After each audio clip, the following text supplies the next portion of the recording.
안녕하세요. 코리아에듀 AI 교육 강사 이미선입니다. AI 도입이 가속화되는 현 시점에서 기업이 요구하는 핵심은 단순한 기술 이해를 넘어선 실무 적용 역량입니다. 특히 제미나이는 무료 버전이어도 구글 워크스페이스와 긴밀하게 호환되기 때문에 현업에서 실무를 즉각적이고 효율적으로 반영할 수 있다는 강점이 있습니다. 이번 시간에는 제미나이를 사용해 재직자 여러분이 실무에서 가장 많이 마주하는 4가지 업무 상황을 중심으로 자동화 과정을 보여드리려고 합니다. 첫째, 엑셀 데이터를 정제하고 주요 지표를 반영해 분석표를 생성하는 과정입니다. 둘째, 정제된 데이터를 기반으로 보고서와 이메일을 자동화하는 방법입니다. 셋째, 작성된 보고서를 바탕으로 발표용 슬라이드를 구성해 보겠습니다. 마지막으로 구글 앱스 스크립트를 활용해 우리 팀에 필요한 맞춤형 AI 챗봇을 구축하고 웹 앱으로 배포하는 실전 코딩 과정을 진행하겠습니다. 첫 번째 실습인데요. 팀 내 업무 표준 정의를 기준으로 주간 업무표 초안에 맞게 수정하도록 요청한 뒤 핵심 내용을 추출해서 회의용 업무 분석표를 작성하겠습니다. 구글 계정으로 로그인한 제미나이에 들어왔습니다. 지금 제미나이 버전은 무료인데요. 무료에서도 충분히 엑셀 데이터 처리뿐만 아니라 분석 생성도 연계해서 작성할 수 있습니다. 먼저 제미나이 대화창 오른쪽에서 빠른 모드가 아닌 프로 모드를 선택해 주세요. 프로 모드는 데이터 분석이나 복잡한 추론에 최적화되어 있어서 정밀한 데이터 전처리와 정확한 결과 도출이 가능합니다. 그리고 입력창 왼쪽에 플러스를 눌러서 드라이브에서 파일 추가를 선택해 주세요. 그러면 구글 워크스페이스를 연결하시겠습니까? 라는 창이 뜨는데요. 구글 드라이브 내의 파일과 연동하기 위해서는 오른쪽 하단에 연결을 눌러주면 됩니다. 저는 미리 구글 드라이브에 구글 시트로 팀 내 업무 표준 정의표와 주간 업무표 초안 데이터를 시트를 다르게 해서 넣어놨습니다. 주간 업무표 초안 같은 경우에는 일부러 틀린 내용을 기재해 두었습니다. 그리고 기준을 요청해서 데이터가 잘 정제되는지 조금 이따 결과가 나오면 비교해서 보여드리도록 하겠습니다. 구글 제미나이에서 드라이브에서 파일 추가를 선택한 다음 내가 연결할 드라이브 내의 파일을 선택해 주세요. 그리고 삽입을 눌러주시면 입력창에 이렇게 첨부된 것을 확인할 수 있습니다. 그러면 프롬프트를 입력해 보겠습니다. 데이터 전처리는 정확한 수정 기준을 둬야 오류 없이 한 번에 정제가 가능하니 프롬프트에 수정 기준은 이렇게 자세하고 명확하게 적어주세요. 전처리 후에 작성된 업무 분석표에서도 어떤 목적으로 필요한지, 어떤 항목으로 표를 구성해야 하는지 먼저 기준점을 제시해 주는 것이 좋습니다. 그럼 제출해 보겠습니다. 네, 답이 나왔습니다. 먼저 전처리 결과부터 확인해 보겠습니다. 전 5가지로 수정 요청을 했는데요. 첨부한 주간 업무표 초안을 같이 비교하면서 보여드리겠습니다. 주간 업무표 초안에는 명칭이나 이런 형식들이 제각각입니다.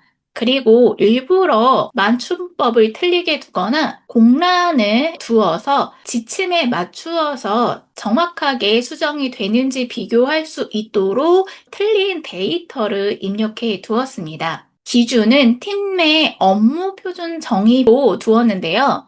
여기에 나와 있는 팀명과 표준 업무 구분에 맞추어서 명칭을 동일하고 정렬도 경영기획팀부터 IT 전산팀 이 순서에 맞추어서 정렬도 재배치하도록 지시했습니다. 이 세 가지를 확인해 보겠습니다. 팀명, 경영기획팀부터 IT 전산팀까지 맞게 바뀌었고요. 표준 업무 구분도 통일되어서 바뀌었습니다. 순서도 이 팀명의 순서에 맞추어서 정렬되어 있는데요. 틀렸던 초안 데이터와 비교를 하면은 기준에 맞추어서 어떻게 정제되었는지 한눈에 비교할 수 있습니다. 그 다음에 날짜 형식과 진행도에 대한 숫자 형식도 통일을 요청을 했는데요. 날짜는 연, 월, 일, 진행도는 숫자 퍼센테이지로 통일 요청을 했습니다. 그리고 진행도에서는 완료와 공란으로 각각 입력이 되어 있었는데요. 업무 시작일 그리고 마감 기한을 대비해서 이 진행도가 숫자로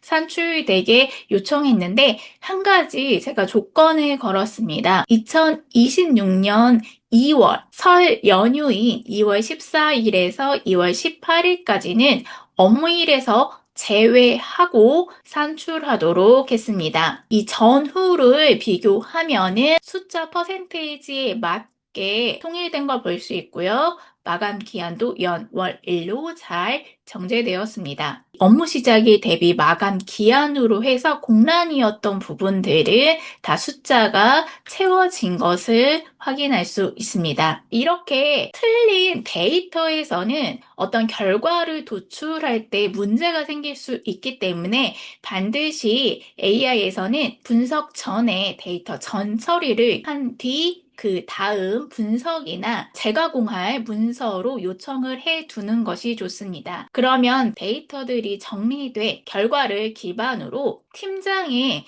즉각적인 의사 결정을 지원하기 위해 2월 19일 기준으로 주간 회의에서 바로 사용할 수 있는 업무 분석표를 작성했습니다. 2월 19일에 바로 확인해야 하는 업무 현황과 그리고 핵심 조치를 중심으로 결과가 나왔습니다. 이 단계에서 한 가지 팁을 드리면 데이터 정제와 핵심 요약은 사용자의 요청에 비례하기 때문에 구체적인 기준점을 프롬프트에 직접 제시해 주시면 되겠습니다. 이렇게 작성한 업무 분석표를 구글 시트로 저장하고 이 데이터를 바탕으로 보고서 초안과 이메일까지 자동으로 생성해 보겠습니다. 작성한 2월 19일 주간 회의 업무 분석표를 아래로 내려보시면 구글 시트로 내보내기가 있습니다.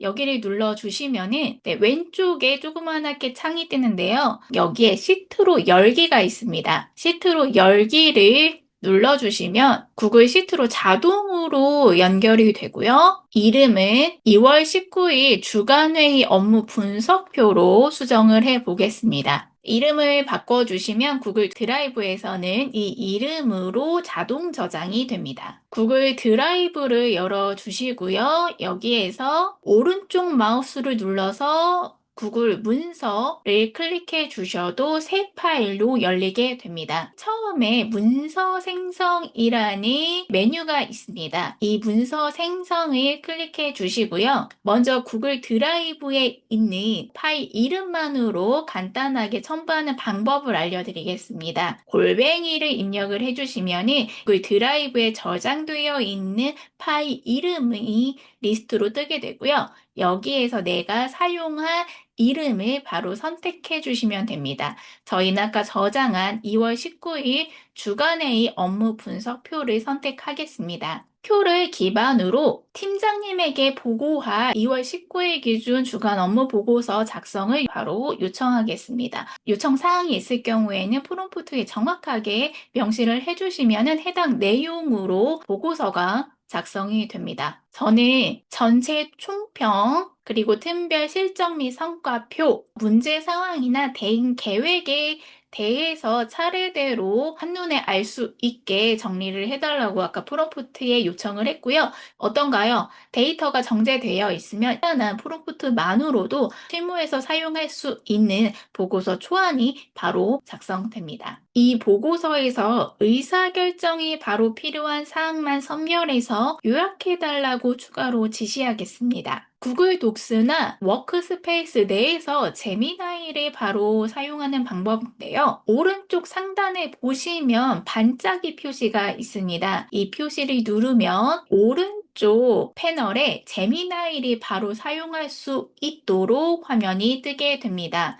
만약에 반짝이 표시가 보이지 않을 경우에는 구글 검색창에 영어로 구글 워크스페이스 랩스라고 검색을 해주세요. 그러면 사인인 구글 어카운트라고 나오는 이 창을 클릭을 해주시고요. 스크롤을 맨 아래로 내려서 3개의 동일란에 체크를 해주시면은 가입이 완료되었습니다라는 메시지가 뜰 겁니다. 그러면은 구글 워크스페이스 내에서 제미나이를 사용할 수 있도록 연결이 되었다는 뜻입니다. 단 이 오른쪽에서 제미나이를 사용할 경우에는 너무 긴 프롬프트는 오류가 나니 간략한 프롬프트로만 작성을 해주시는 게 좋습니다. 그럼 요약본 요청을 프롬프트로 해보도록 하겠습니다. 필요한 내용만 간단하게 5줄 이내로 프롬프트를 요청을 해주시는 게 좋고요. 화살표로 제출을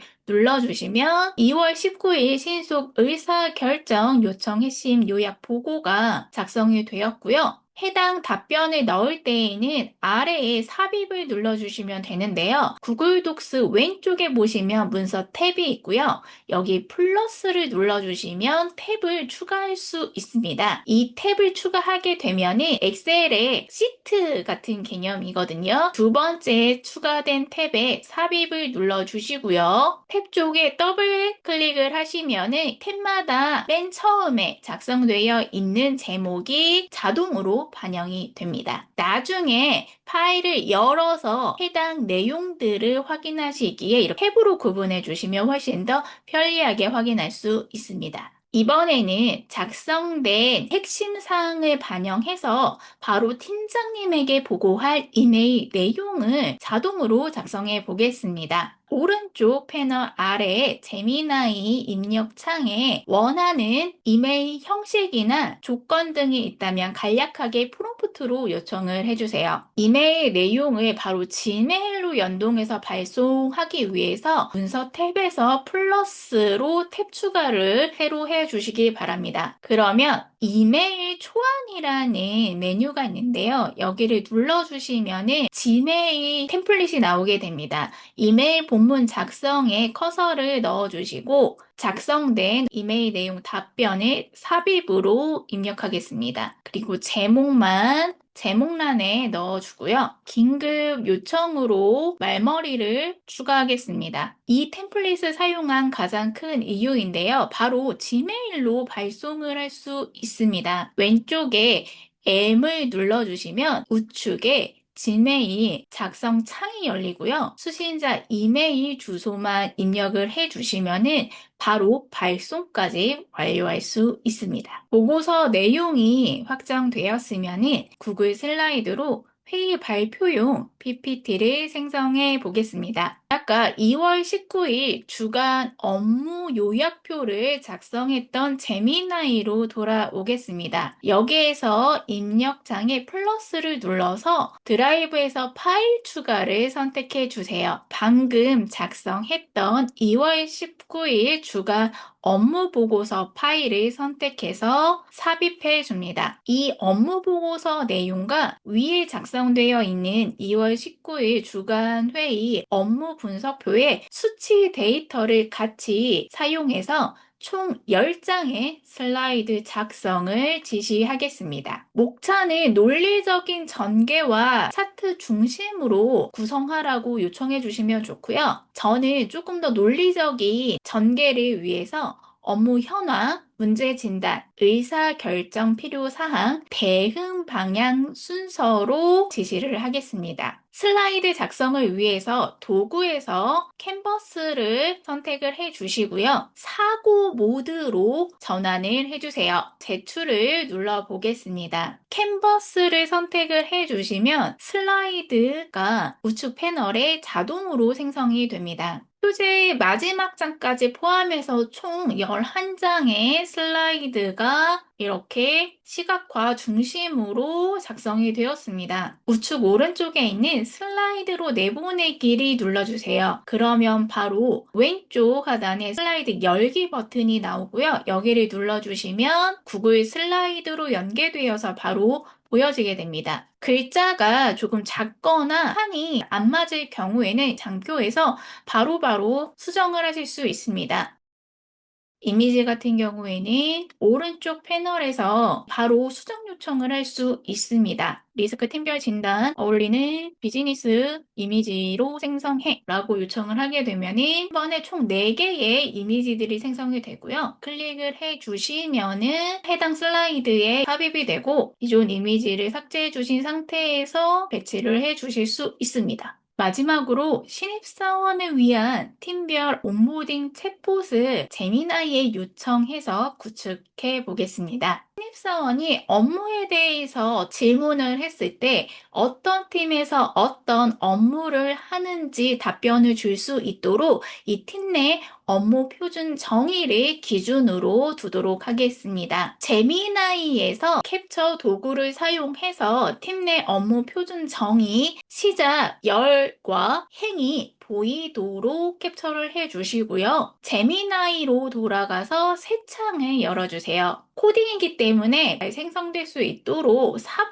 모드를 선택해 주시면 좋습니다. 프롬프트欄에 캡처했던 이미지는 붙여넣기로 첨부해 주겠습니다. 그리고 이 시트의 정보만을 읽어서 구글 앱스 스크립트에서 코딩으로 생성을 할 수 있도록 프롬프트로 요청을 해 주도록 하겠습니다. 해당 프롬프트에 맞추어서 제미나이가 맞춤 코딩을 단계별로 생성을 해주기 때문에 코딩 지식이 없어도 괜찮습니다. 제출을 눌러서 코딩을 출력해 보도록 하겠습니다. 저희는 웹에서 챗봇을 배포할 수 있도록 2단계로 코딩 요청을 했습니다. 첫 번째는 코드, GS 로직으로 요청을 했고요. 그 다음에 웹 앱으로 배포할 수 있도록 HTML 코드를 2번째로 요청을 했습니다. 잘 모를 경우에는 처음 요청을 할 때 코딩을 모르는 초보자들도 쉽게 따라할 수 있도록 가이드를 설명해줘 라고 지침을 내리면은 쉽게 순서대로 따라할 수 있게 나오게 됩니다. 아까 캡처한 해당 시트를 열어주시고요. 위쪽에 보시면은 확장 프로그램이 있습니다. 선택해 주시면은 앱스 스크립트가 있습니다. 이 앱스 스크립트를 눌러주시면 새 창에서 코드를 넣을 수 있는 화면이 나오게 됩니다. 그러니까 제미나이에서 1단계로 작성된 코드 복사는 이 아이콘을 눌러주시면 전체 코드가 복사가 되고요. 앱스 스크립트 화면으로 가겠습니다. 코드 GS라고 나와 있습니다. 기존에 들어있던 펑션은 전부 삭제해 주시고 아무것도 없는 깜빡이는 커서에서 복사한 코드를 전체 붙여넣기 해주세요. 디스크 모양의 저장을 눌러주시기 바랍니다. 이게 1단계고요. 2단계에서는 파일에 플러스를 눌러주세요. 그리고 HTML을 선택해 주시기 바랍니다. 그리고 제미나이에서 2단계에 작성된 HTML 코드를 복사를 해주시고 여기에서 중요한 건 HTML 파일 이름이 똑같이 저장이 되어 있어야 오류 없이 생성이 될 수 있습니다. 점점점을 눌러서 이름 변경하기 그리고 인덱스 파일명을 그대로 넣어주시기 바랍니다. 역시나 기존에 있던 것들은 모두 삭제해 주시고 제미나이에서 생성된 코드만 복사해서 붙여넣기 해주시고 저장을 눌러주세요. 챗봇 코딩은 다 완료가 되었고요. 앱 외부로 배포를 해보겠습니다. 오른쪽 위쪽에 배포해서 새 배포를 눌러주시고요. 유형 선택에서 웹 앱을 선택해 주세요. 새 설명에는 배포 관리에서 확인할 수 있도록 1.0 버전이라고 간단하게 넣어주겠습니다. 앱 웹의 실행은 나로 두시고 액세스 권한이 있는 사용자는 구글 계정이 있는 모든 사용자로 두시고 배포를 눌러주세요. 액세스 승인을 선택을 해주시고 쪽에 어드밴시드를 눌러주신 다음에 쪽에 수로 클릭을 해주시기 바랍니다. 그리고 컨티뉴를 눌러주시면 URL 복사를 눌러주시고 새 창에서 붙여넣기로 확인해 보겠습니다. 카카오톡 화면 구성처럼 작성을 해달라고 요청을 했기 때문에 카카오톡 같은 챗봇이 완성이 되었습니다. 그럼 간단하게 인사팀 업무 범위를 알려줘 라고 요청을 해보겠습니다. 그러면은 이렇게 답변이 작성되는 것을 볼 수 있습니다. 지금까지 제미나이를 활용해서 데이터 분석부터 보고서 자동화, 슬라이드 제작, 그리고 맞춤형 챗봇 구축까지 실무에 꼭 필요한 4가지 과정을 함께 살펴봤습니다. 그동안 반복적인 데이터 정리나 문서 작성에 뺏겼던 시간을 이제는 제미나이에게 맡기고 여러분은 더 본질적이고 중요한 의사결정에 집중해 보시기 바랍니다. 오늘 보여드린 기능들은 복잡한 프로그래밍 지식 없이도 제미나이와 프롬프트를 주고받는 것만으로 충분히 구현할 수 있으니까요. 현업에서 꼭 한번 적용해 보시면 좋겠습니다. 지금까지 이미선 강사였습니다. 감사합니다.